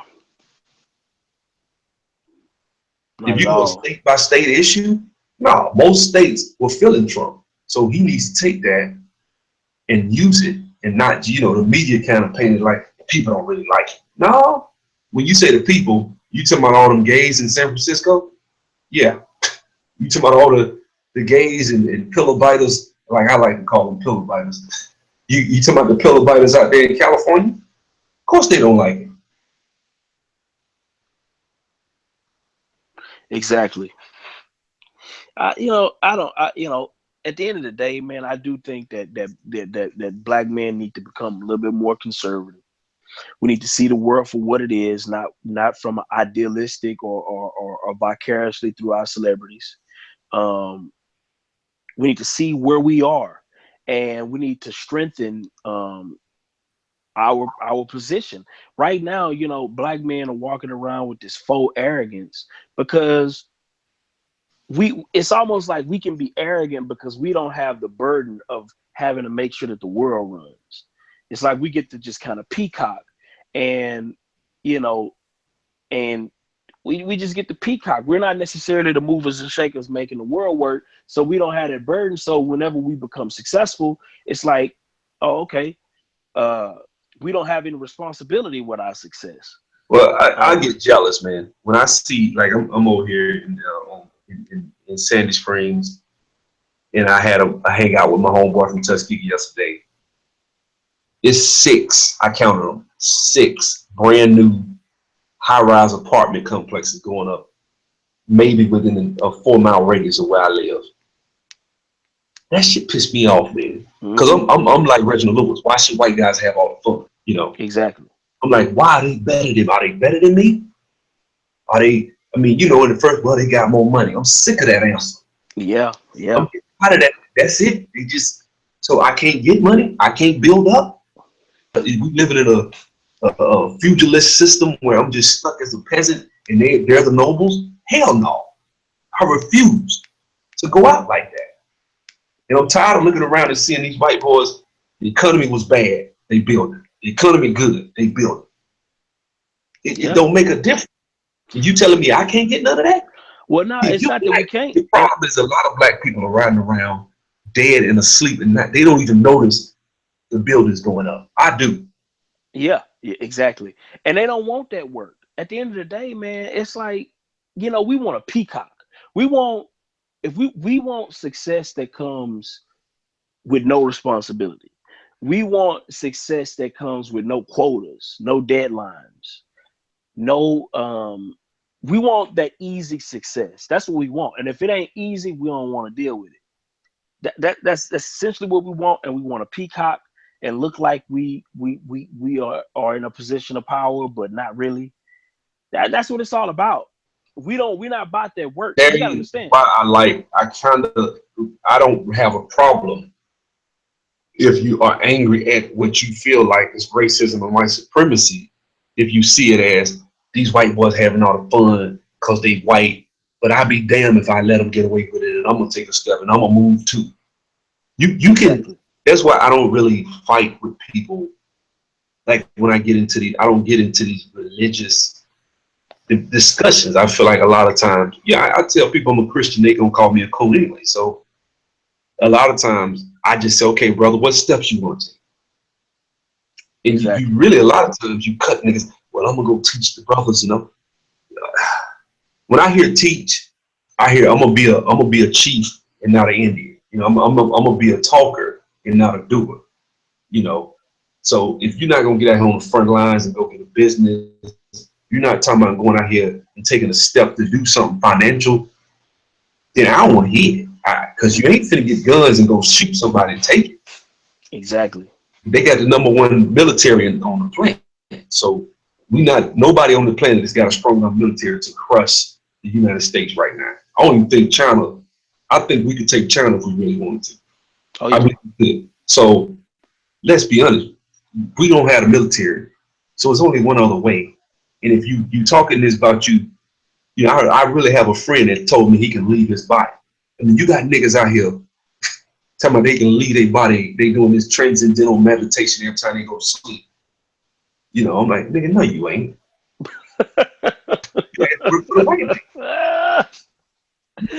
Oh man. He told me God, right? He said, "Yeah, God." I said, "Okay, you a God. Can you create your own job? You a God." It said that God created the universe. You can't even create a job. Why you even paying bills? Why pay bills if you? That's what I'm saying. Like these niggas is Smurfs, man. They Power Rangers, man. They out there. Instead of just saying, man, get up off your ass and fight. But I'm the coon because I got the white man religion. You know, I ain't going to go into that as if Christianity went in Africa. But that's another thing. But I'm the coon. See what I'm saying? But you conscious. Every post that you post on Facebook got to do with, you know, Tassetti and the pyramids, and you know, you posted a lecture from John Henrik Clarke and this and that. Dr. John Henrik Clarke, I ain't getting into that, but I'm just saying, like, it's just when until we get to a point where that's not seen as real fighting, and the only real fighting, because when you really become conscious, it's a botanical term. When you conscious, you're gonna start asking questions like, what's my credit score? Oh yeah. Conscious, what do I need to put on this pro forma? And what, okay, so how much down payment I need? That's conscious. Oh yeah. But they don't want that to be conscious. They want a whole bunch of other esoteric out there, you know, that's what they want to be conscious, because if that's borrowed white new age, that's all it is. Borrowed from white folk, new ages. That's what it is. It's, you know, and at the end of the day, man, you can't build anything with that stuff, man. I just, man, look, at the end of the day, I think we just need to just keep putting this message out there, you know, and hopefully more brothers, you know, wake up, man, and see that, you know, this is an intentional sport.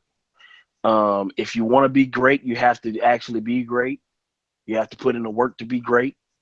I think we ought to start our own guild, if you will, of extraordinary businessmen. It's like, you know, it's because everybody got their blogger spirit, and you got the league of whatever it is, and this and that. How about some brothers for some business? You know, let's everybody come together on a business tip, what we're trying to do. That's why I invited City of Truth, because y'all kind of similar, you know, and y'all about results. And he said he's taking the whole direction of his network into that of business and not more so about social issues. He's getting into business and how to make money. I can rock with a channel like that. You see what I'm saying? Yeah. I'm gonna have to get with you on that flipping too, man. We're gonna have to, you know. Yeah, we definitely can chalk that up all day. You know what I'm saying? Any information you need or anything, let me know. You know, I'm trying to get a situation where I don't even have to do IT anymore, but I will help as many brothers that want to get into IT. I walk you through, grab you by the hand, walk you through, tell you what you got to do, you don't have to have a bachelor's degree. That's a lie. People think you got to have a bachelor's, you don't. So it's a couple of certifications or tests you can take, easy certifications, not the hard ones like I was taking. And you can really be there. So I want to make my channel that brothers come to, and they say, man, this brother's giving out information. One thing about Jason Black that I respected when I first got on his channel, he gave out information. He wasn't more so white supremacy this and white supremacy. Lately, he's been on that. But he used to be more so about, what do I need to do if I want to get in the trucking game?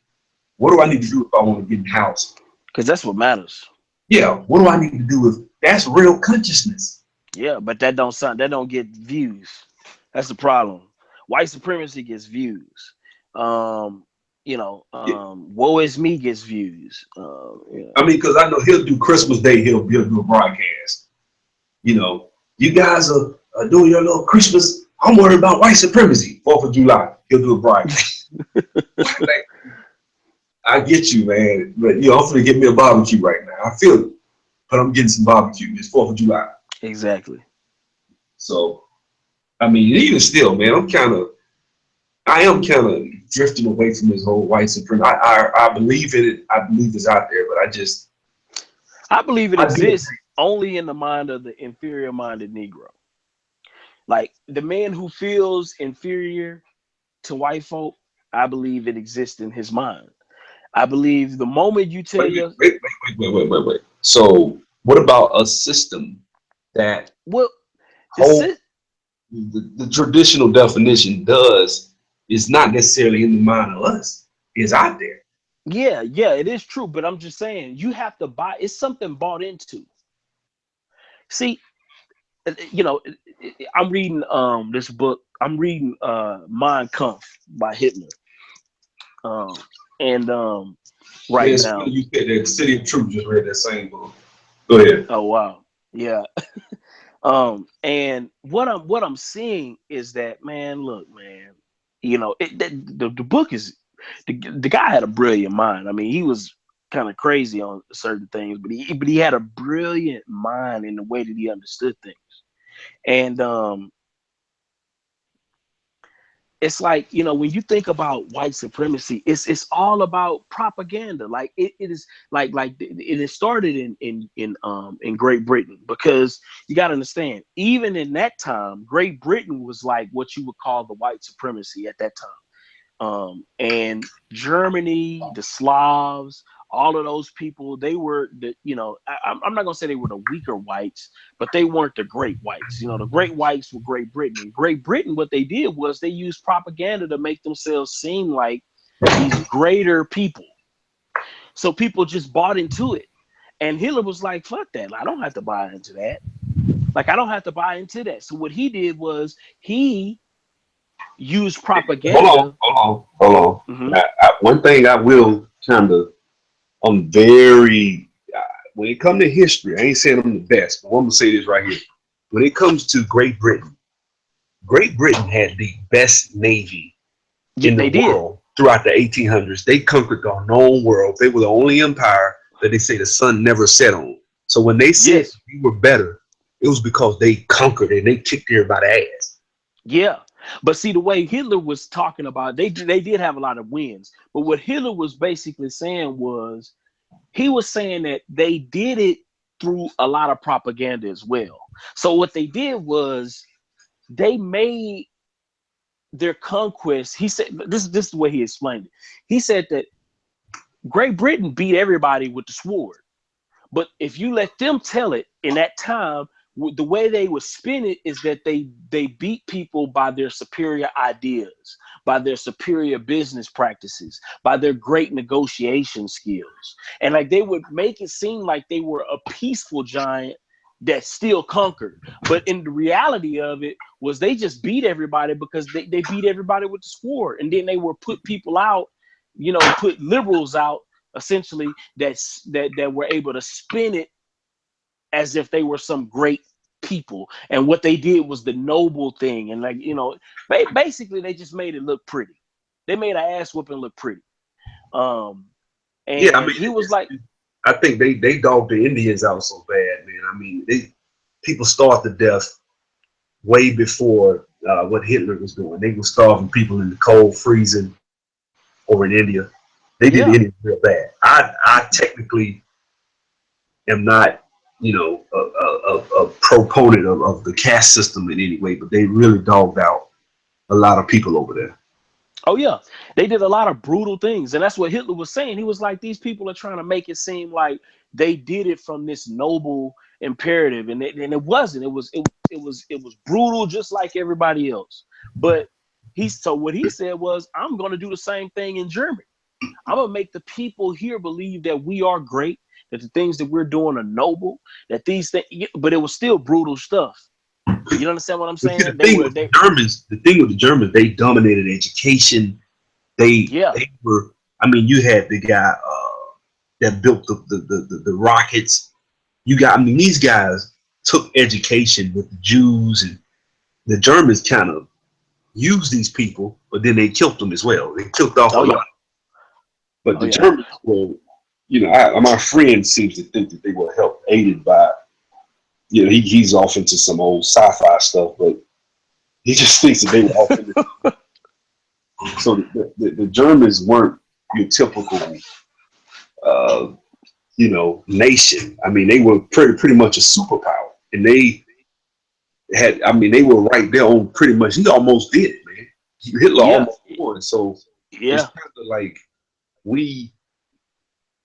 You can learn a lot, but I don't know, man. I just at the point where we are right now, I think there is a renaissance, a small remnant of people that are waking up, that are getting into economics. But we need to kind of, if we could, formulate some sort of union of brothers, man, that's really about this Black economic empowerment, and maybe we can reach out to Boys Watkins or something. We can start really pushing this and start getting more brothers talking like us instead of brothers that's talking about trying to run from what they see as the system. Is this, it's out to get me. And I'm not used to men running. I'm just not. We're running like some bitches when we talking about MGTOW.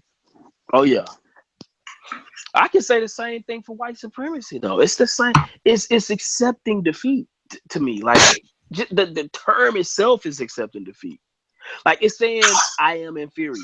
Like if you say white supremacy, by proxy, you're saying Black inferiority, and I'm accepting my place in Black inferiority. I'm gonna say this.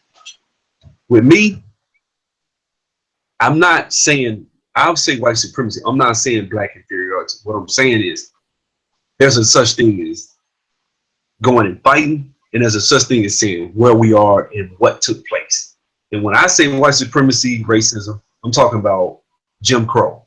I'm talking about Sundown Town. I'm talking about prison industrial complex. I'm talking about COINTELPRO. Those are systematic approaches that the government in the United States took to subjugate Black people. And I see those at? Let me finish the point. And we are now feeling the effects of that. Had they not done that, had they not done the Black codes and Jim Crow and all that, we would be pretty much ahead of them. Not even. We would have ran circles around them because we got so many gifts that they don't have. Maybe. I think that those were just losses. I think those were just losses. I think it's just that simple. I think, the same, like I always harken back to the Boston Tea Party and the British coming to do the same thing to America, the early settlers. They could have, at the end of the day, nobody sat back and watched America win. America took every single victory they took on the chin.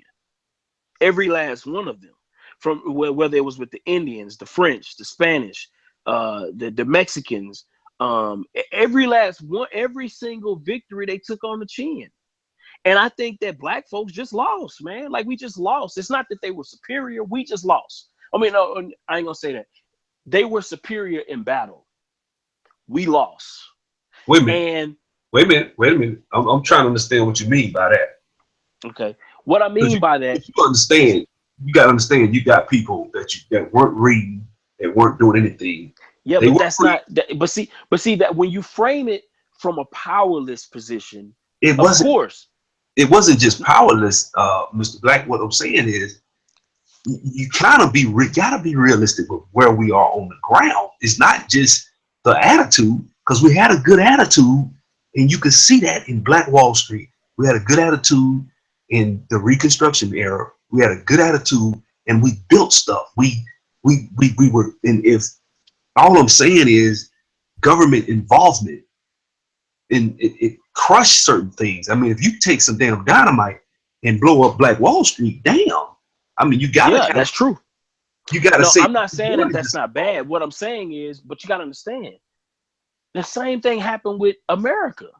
Like this is what I'm saying is, no success goes unchallenged. Listen, if you open up a business today, it's gonna be some predator who's gonna want to walk in there, trip and fall, fake an accident, and take all of your wealth. Okay. So let's look at that. Hold on.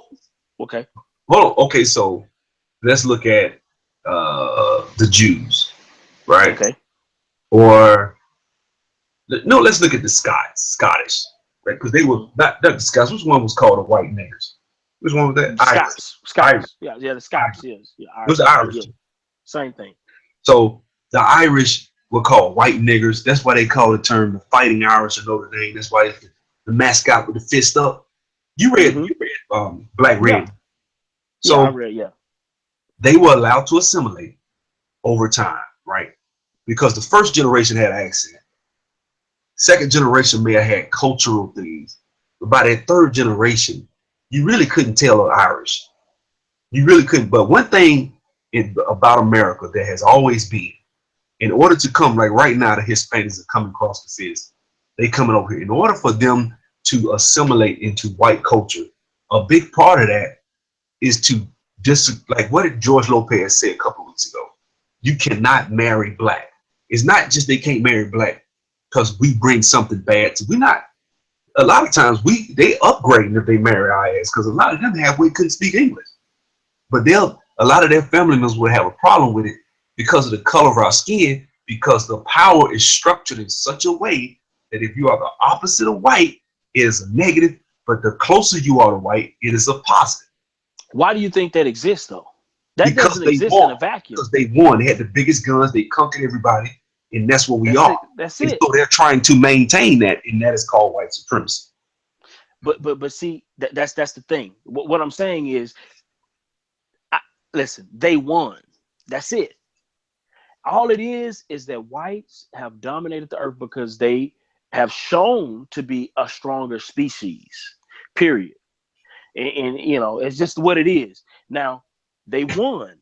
My thing is just leave it at that. They won. I don't believe that just because you won today that you're automatically superior. That's my problem with the white supremacy concept. I don't think it's static.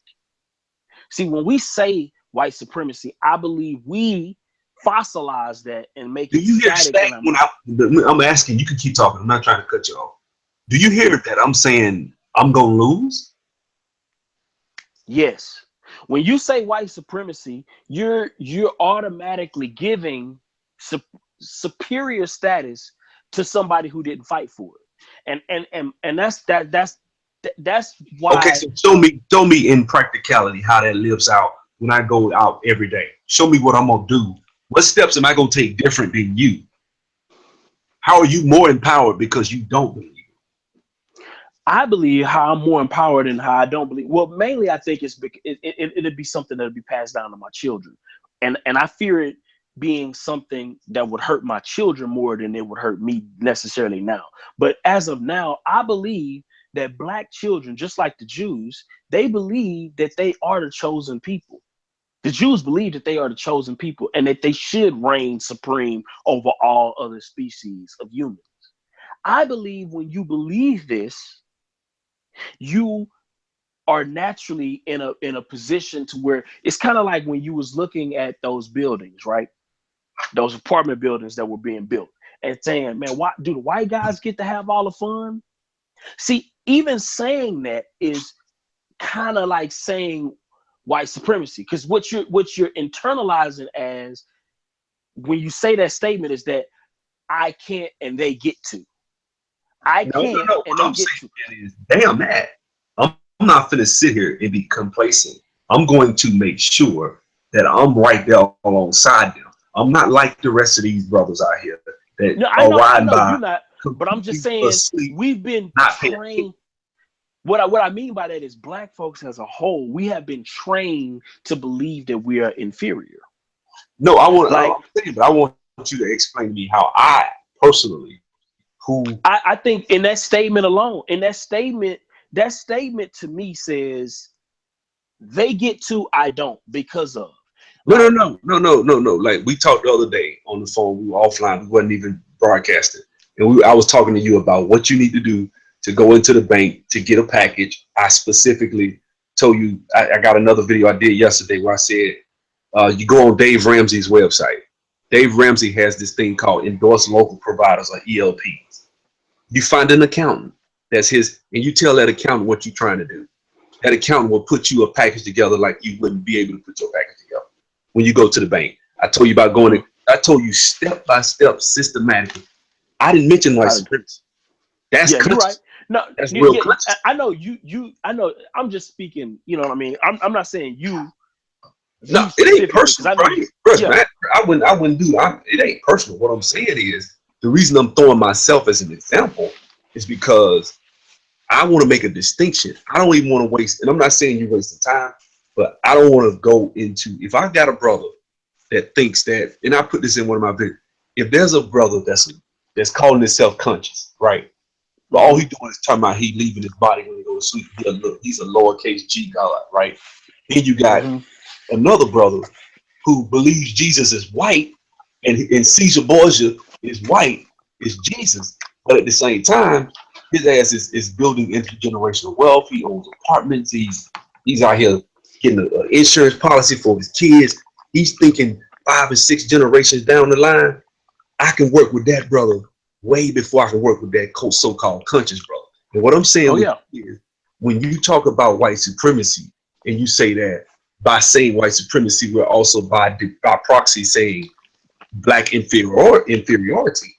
I'm saying that my measuring stick isn't whether you believe in white supremacy or not. My measuring stick is what substantive steps are you going to take to fight white supremacy? Your mind, because we'll never become congruent.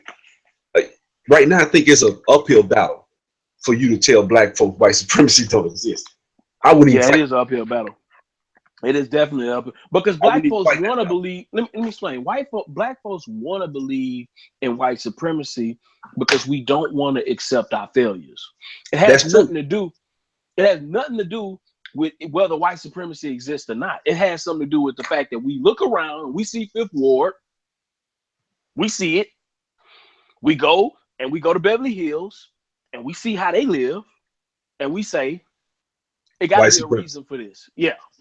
Well, let me say this. The truth is, I got a video where I talked about why white supremacy is the black excuse. I feel failure. Business. When you take your ass out there, you go. I ain't talking about you. When one takes their ass out there to start a business, you can scream white supremacy all you want.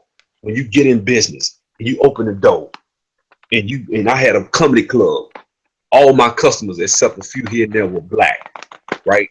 They were stealing. I got to deal with it. Wasn't white supremacy. It wasn't the reason my business went out of business was because my business went out of business. It ain't got nothing to do with white supremacy. Exactly. Black people, but black folks will say it was white supremacy that made my business go out of business. No, black person what they'll do is go up the chain and say, well, hell, if you could have went and borrowed $60,000 from the bank like the white boy, you probably would have succeeded. Which there are in a certain instance, that's true. A white guy probably could have, because white people, and it has been proven through empirical study, that white people get loans at an easier rate than blacks with the same credit score, down payment, everything. That's been proven. Asians get better credit scores than whites.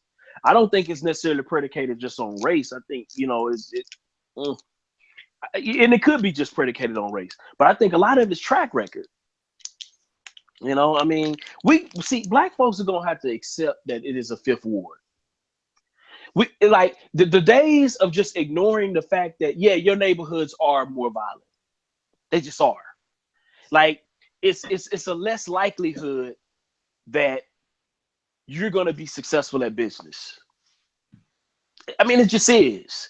And the moment we accept that, I think we're gonna be dealing. That's what I'm saying. Like that's the reason why I don't like the white supremacy, because it gives cover to delusion. It gives cover for that kind of stuff. White supremacy and all of these mythical, it just gives cover for excuses, for delusion, for a false sense of because. And the funny thing is, black folks get this moral sense of superiority when we say white supremacy. Like we feel better than in our inferiority. It's weird. It's the weirdest thing. But the thing about it is, it's like black folks have not shown themselves to be as competitive as other groups, period, in the business world, in the nation building world. In no sense of business. They up here in Cherokee County running from the Asians, literally, like checking their kids out and moving their houses and getting foreclosed on and moving into apartments in different municipalities just to run from the Asian kids, because the Asian kids are coming into their school, and all the Asian kids are doing is they're going to Kumon and Sylvan Learning Center in the third, second grade. By the time they get to 12th grade, they acing all the math and they running circles around the white kids because all the white kids had to do was just go to school. Yeah, They but they don't beat want out to do the that. black kids, but now the Asians are here and they can't beat them. They got to put a little bit more work in. They don't want to do that. Exactly. And that's the same thing black folks are doing. And eventually white folks are gonna be saying Asian supremacy and the same thing that Hitler was saying about the Jew. You know, he could not smart the Jew. The Jew was all in the news media the same way they are now. They controlled all of the news the same way that they do now, and they could not smart them. So he made them the enemy. And eventually whites will probably try to do the same to the Asians, but the only difference is China just the Asians may be in a stronger position by that time. Maybe. We'll see. You never know. I think the Asians are untouchable. I really do. I think they done made inroads in Africa. Trump is the last hope for America. I hate to say it. I know I'm be called a fool for saying that. He's very pro-American. True. He's not a globalist getting in the White House was going to put another death knell. Obama shitted on us. Bad. Oh, yeah. Black, white, Asian, he shitted on America. Bad. Anything that came, I think he's already gay anyway. So he been able to grab the ankles with glee on everything. And it you name it, from NAFTA, everything he could, he just anything American, man. When he first got in his first 6 months, he went over to the Middle East and made a speech talking about how arrogant America is. I mean, this dude, he's special. He's a special. In the Middle East, still don't like it. You bent over and kissed their ass when you got in there, and they don't like you because you went over there and started all the wars in Syria. You did all this stuff in Egypt with Mubarak. I mean, you overthrew Gaddafi in Libya. I mean, you could have kept that speech. A terrible president. Foreign policy.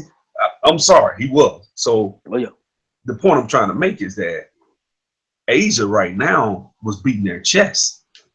Trump may actually get in there and speak up and say, hey, you guys can't just have everything you want. Exactly. And stop the bleeding, because America is bleeding. And that MGTOW movement is just more confirmation that we're bleeding even from the inside. We can't even control our women, let alone. I mean, is that not the weakest? Is that not the biggest sign of male weakness, that you just giving up? Yeah, I mean, that's essentially what it is. The legal system, all you want is doing this and doing that. I thought you was a man. I thought you was supposed to be so.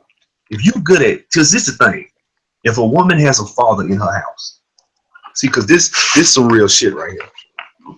If a woman has a father in her house and he's doing his job, she's not gonna date that sorry ass dude. Most 9 times out of 10, she's gonna look for a real man, right? But then conversely, if you're a real man, you know the difference between a hoe and a good woman. And if you are not necessarily even a hoe, not to say every woman they get with is cheating on, but a lot of these women, you should be able to discern character and say this woman ain't gonna just run me through the ringers, you know. Or a lot of times, if you're a real man, you say, well, damn. Because I'm gonna be honest with you, half these women that they calling bitches are only that way because these brothers refuse to do what they're supposed to do as a man. I'm saying, like, provide your ass. You don't want to. You refuse. You fighting her. She got your child. You want to give her ass $100 a month, but you expect her to go pay for daycare for your child, go to work, pay bills, feed him 7 days a week, and you give me $100. And I know brothers that think that's fair. They do. That's bullshit. Yeah. You at least ought to pay for daycare. You can't even do that. That's the shit I'm talking about, man. You know, they don't feel like they should have to pay for shit for Christmas. So you gonna go fuck this girl, bust a nut, get a baby, don't pay for shit, and then now you going MGTOW. Half of them brothers that's MGTOW doing this shit I just said. half of it. Mm-hmm. Man, she taking my money. Okay, how much you paying? $350. Damn, $350. How much is daycare? $250 a week. Damn. And I'm not, look, is it women out here taking that shit going shopping? I ain't no fool. Yeah. I know a chick went bought a car with a dude money. Mm-hmm. Had another dude in the car. My issue with the whole child support thing is, I guess more than anything, is I believe, I just believe that I believe that if they were to just get rid of it, it would have a paradoxical effect in terms of, if you get rid of child support, women would be more selective with the babies that they make. And they'd be more selective about the men that they choose to make babies with. So I personally believe the government needs to get out of families, period. I mean, they won't, because it's not about the family. It's about them putting you in prison. It's about drawing interest off the money that they can get off you. It's a source of revenue. So yeah, that's one. It is. It's the government, man. I ain't gonna lie. I'm damn near like Ayn Rand with government, bro. It ain't too much. I see benefit from government. Really. Exactly. I mean, well, how do we have roads? Well, we pay that when we get taxes. These people are so damn backwards. And I know we got to go, man. But this is some real shit right here. This is the one I always want to put out. When people say, how are we going to have taxes, right? I say, okay. If you look at it, your gas pays for your roads. If you want to look at your education, in most municipalities and states, your property tax pays for your education most of the time. Exactly. If you want to look at your what is it? Your military, that is commensurate with your corporate taxes. That's your military spending. Your income tax is literally going to pay the feds. There is an ocean of money traveling every 2 weeks and every Friday into the Bank of England. I know that they always tell you that's a myth. That's the truth. It's called the Grace Commission. And so, you know, when you got the government kind of like, you know, Dwight Eisenhower was on his way out the White House, and when he said, we're in trouble, he's the president of the United States. He telling you the country in trouble. That was his farewell speech. This dude said, look out, man, you know, the military industrial complex. And here we are now. You look at the federal budget, 60% of the federal budget is for the military. It's for military spending. The government, America, is in trouble because, quite frankly, it's the Federal Reserve is the problem. So, if you're not going to deal with that private organization that's called the Federal Reserve, that's a bunch of private banks that don't nobody want to really deal with, then you really kind of, that every once in a while they may cannibalize one of each other, and you're really not really going to get to the problem of fixing America. You just put the bank. Trump ain't finna, you know, that's why they wouldn't let Ron Paul. They cheated Ron Paul in that last 2012 election. Ron Paul was supposed to got the nomination. They cheated him. That's why I don't like Mitt Romney. Mitt Romney, you know, and I ain't mean to get into this type of conversation, but they straight blatantly cheated in Pennsylvania. He won Pennsylvania, and they cheated. But had he won that, he had already won a couple other states. He would have had the momentum, and he would have got the nomination. Ron Paul would have audited. He was talking about auditing the Fed. They would have killed his ass probably, but he was talking about auditing the Fed.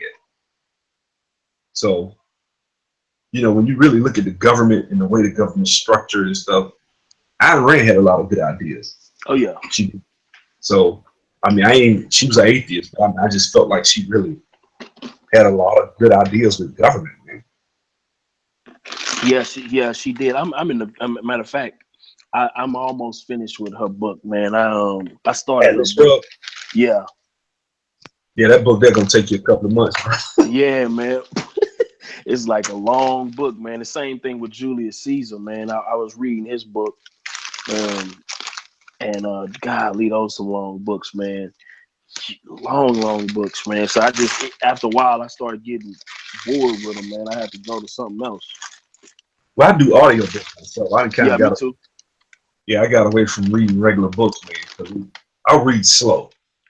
Yeah. Audiobook, I get the information assimilated quick. I'm a slow reader, man. It's something that say it's supposed to take 30 minutes, take me like 45 minutes to read. Oh yeah. So, Yeah. But look here, man. I'm gonna go head out. I appreciate it, bro. Let me ask you something. You gonna put this video on your channel? Yeah, I'm gonna try to figure that out. I'm gonna try to figure that out and get that done. I tell you what. Hold on one second. I can. What's the way to just post it on it? Can I just post it on the channel? Like, no, you're gonna have to download it on your laptop. No, I'm not on that right now. I'm actually doing something else. But I remember you sent me a link, so I just basically downloaded and re-uploaded to my channel. Yeah, that link will download it. And then what you do is when you download it on that link, you just go and upload it. Upload it. It's gonna probably take about an hour because it's about almost 2 big hours. File, yeah, it's a long. But it's gonna take. But when it gets up, like I'm right here right now, in Google Hangout, and I'm finna send you. Here you go, right here. Yeah, I'm finna send you the link again to that channel. To that, it's what's it called? SaveMedia.com. And you go there, and I would greatly appreciate it, bro. Because I know where I would, I know you got a lot of people, so I was trying to. Yeah, build up to whatchamacallit. Yeah, I do that. I wish we could have done it on my channel initially. What? I wish we could have done it on my channel initially. But I'll go through it and figure it out. Hold on. I sent you the wrong link. That's the one I had from my old video I downloaded. There you go. Hold up. This is the link. Now I used to go to Real Player and do it, but actually you can go there, SaveMedia.com, and you can go to clipconverter.cc. You ever been there? No, but I think I can also add it to like a playlist too, can I? To like add it to my playlist and it shows up as one of the videos on my channel, but it's not really a video. It still has your channel. No. It'll be, if you do that, it'll be on another page on the playlist. The easiest way, man, I know you probably don't want to do it, will be to do it. If you tell me how to do it, I can do it for you. But if you want me to. Yeah. I mean, I can call you later on tomorrow or something. I can do it while I'm at work because I'm sitting at work. I sit in front of a laptop 8 hours a day. So. Oh man. So yeah. So if you want me to tomorrow, man, I can. You can change the password temporarily. I can go in and I do it all for you. Okay, we could probably check into something like that. I'm gonna try it tonight and see, and then we'll just that last link, clipconverter.cc. Actually, you know what? That was limited because it stops at 10 meg or something. So the best way is really that first one, SaveMedia.com. Okay. I'll check it out. All right, man. And if worst come to worst, I just we'll just do like what you said. All right, bet. Just let me know something. All right, I appreciate it, man. For sure. All right.